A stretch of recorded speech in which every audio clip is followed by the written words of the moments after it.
राम कथा जो अपनी जिंदगी में एक उद्देश्य बना लेता है ना भैया, वो फक्कड़ में भी उस मौज में रहता जो सहनसाय नहीं पा पाते हैं। हमारा निवेदन है, पूछो का सुबह नहीं तो शाम रोज 5 चौपाई पढ़ना प्रारंभ कर दो, आपकी जिंदगी में हर प्रश्न का उत्तर मिलना प्रारंभ हो जाएगा। जितने भी युवान बच्चे पढ़ने वाले बैठे हैं ना, विद्यार्थी कौन कौन है पढ़ने वाले हो ना, अच्छा कई बार अटक जाते हो ना, अच्छा याददाश्त की बड़ी दिक्कत होती है ना, होती है ना, याद नहीं रहता, होता है ना। सुनो, आज ही गांठ बांध लो, हम 12वीं तक पढ़े हैं और बीए प्राइवेट करे हैं, लेकिन स्कूल ही नहीं गए ढंग से। जाते थे तो मास्टर कह देते थे तुम मत पढ़ो, गए हैं कम गए, क्योंकि हम जाते से वही शुरू हो जाते तो हस्तरेखा, गड़बड़ हो जाता था तो मास्टर कहते थे तुम मत आया करो। हमने कहा नाम कट जाएगा, बोला तुम्हारा नहीं कटेगा। हमें पेपर के दिन याद रहता था कि आज जो है अर्थशास्त्र का पेपर है। लोग हमसे पूछते थे 11वीं के बाद कि आप काहे से पढ़ रहे हो, तो हम कई बार आर्ट को साइंस कह देते थे और साइंस को आर्ट कह देते थे। लेकिन सच बता रहे, व्यासपीठ से झूठ नहीं बोल रहे, हमने रामायण रोज पढ़ी अपनी माता जी की आज्ञा से। आज तक कभी भी फेल तो ठीक है, डिक्टेंशन तो ठीक है, आज तक 60% से कभी कम मार्कशीट नहीं बनी। रुका तो 12वीं का तो पूछो, 12वीं में ये भाई साहब 70 पर 4 74% लेकर आए हैं। उसमें क्या बोलते हैं, वो कौन सी परीक्षा होती है, बोर्ड की परीक्षा। रुको भागी को भूत कमाता है। 5000 रुपया उस वक्त हमको प्रिंसिपल दिए रहे क्योंकि हम फर्स्ट आए रहे। अभी रुको तो अब पूछो पेपर कैसे भया। हम जाते थे तो राम लिख के सीताराम, तुम मत लिखना। एक सीएससी साहब थे, वो चेकियर, वो बोले महाराज जी राम मत लिखा करो। हमने कहा क्यों? बोले कोनो अगर धर्म विरोधी के हाथ में पेपर पड़ जाएगा तो वो फेल कर देगा।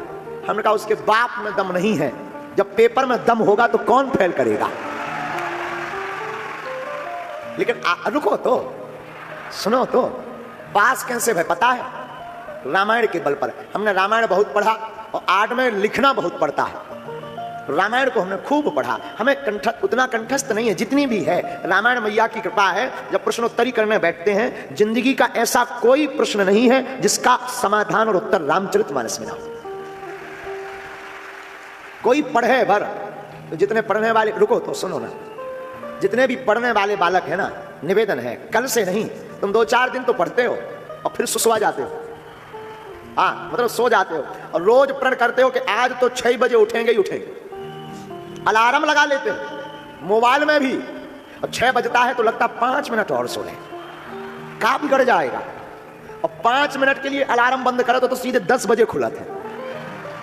हाँ जी ना जी, होता है ना ऐसा। रात को 5 चौपाई पढ़ो। कितनी? याददाश्त नहीं आती है, याददाश्त में दिक्कत है तो एक काम करो, रोज सूर्य भगवान को अर्घ दो और भ्रामरी प्राणायाम 2 मिनट करो। जो पढ़ लोगे वो दिमाग में भर जाएगा। और एक बात, जब भी पेपर देने जाओ ना, गणेश भगवान मां सरस्वती को प्रणाम करके और गौ माता को गुड़ चना की रोटी खिलाकर जाया करो। बस इसका मतलब ये नहीं कि तुम रोटी और गुड़ खवाओ तो पेपर ना भरना पड़े और पास हो जाए। ना ना ना, ये बाय बैक सपोर्टेड है। जैसे आपने बॉल देखी कुम्हड़ा की बॉल में कुम्हड़ा तो लगते हैं पर उसे कोई तना चाहिए रहता सपोर्ट के लिए, चाहे मकान हो चाहे पेड़ा। हाँ या ना बोलो। उसी प्रकार ये उपाय सपोर्ट हैं। तुम पढ़ोगे, इन उपायों को करोगे तो 2-4 नंबर से अगर फेल हो रहे होगे तो भगवत कृपा से वो 2-4 नंबर से पास हो जाओगे। इसलिए क्या पढ़ो बोलो ना, कौन कौन पढ़ेगा? Thank you very much. क्योंकि आजकल रामायण साल भर में एक बार खोली जाती दिवाली पर और फटकार के फिर धर देते हैं। और पहले के जमाने में जब ये टीवी और बीबी कम चलती थी तब रोज शाम को बयारी करके दादाजी मोटा चश्मा लगाकर बैठते थे, पूरा परिवार बयारी करके बैठता था। ठंडी में गुड़ीसे में आगी जल रही और रामायण रखी, पढ़ रहे हो साहब, कोई कुकर रहा, रजाई ओढ़े हो, दादाजी पढ़ रहे, प्रातः काल उठ के रघुनाथा मात पिता गुरु ना वही माथा। राम जी महाराज प्रातः काल उठ करके माता पिता गुरु को प्रणाम करते तो सब बच्चे पढ़ते थे। अब आजकल वो टीवी में चल गए देवरानी जेठानी सास बहू ढिसुम ढिसुम। तो हर घर में यही मचा है, देवरानी जेठानी सास बहू और ढिसुम ढिसुम। भाई जो देखेंगे वही करेंगे ना। अपने बच्चों को रामायण पढ़वाओ, बच्चों को जो करवा दोगे ना बच्चे वही बनेंगे, बेटा हो या बेटी। जितने भी अभिभावक बैठे हैं ना, अभिभावक मतलब माता पिता, जितने भी बैठे हैं ना, हमारी हाथ जोड़कर प्रार्थना है, रामायण भारत की धरोहर है, रामचरितमानस भारत की संपत्ति है, रामचरितमानस जीवन जीने की कला टेस्ट है, रामचरितमानस मानव तन का दर्पण है, रामचरितमानस जीवन का सार है, रामचरितमानस चलता फिरता सदग्रंथ भगवान भूत भावन महादेव है। इसलिए रोज पढ़ो।